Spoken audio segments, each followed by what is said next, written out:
Well, it was straight after the Black Saturday fires, and I was heading off to a community fire guard meeting at my sister's house because I was very concerned about our safety in Forrest here, and I'd had conversations with friends and family that really concerned me about, their attitudes about it was never going to happen here, or I'm safe, I'll be right sort of attitude. Out of that meeting, I got some contacts with DSE to try and facilitate a bit more of a community conversation, and that's where it started. I think the fire conversations really give people the freedom to be able to ask questions that have been worrying them and have them answered then and there on the spot, because you've got several different agencies and available. People like to be engaged. People want to know that they're being heard and being listened to, and that their point of view is important,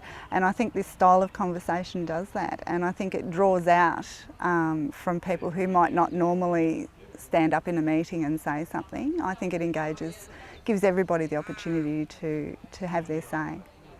It's about taking the focus off agencies talking to people about fire, and really having agencies help people talk about fire to each other, to be involved in the process of making decisions about what they wanted to do.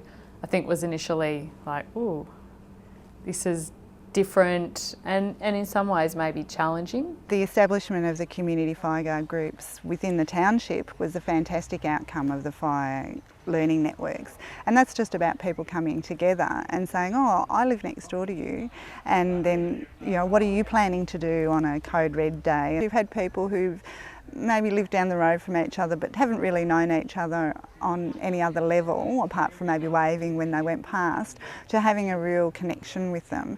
And also the learning around fire and the better understanding of our environment, I think, has really helped people feel a lot more comfortable in their environment here.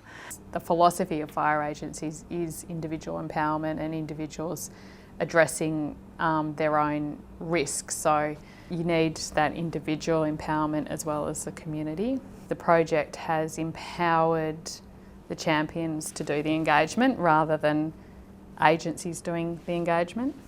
Gillian has grown in confidence massively, I think, in terms of being a public presence or a bit of a face in Forrest, and knowing how to get the best out of people in a group situation. And her fire knowledge enables her also to get the best out of the fire people that are there too, and to know who should be in the room, who to invite, what questions to ask them, so that the people in her community have a good experience. So I think you're able to get a broader picture of what's happening within the agencies.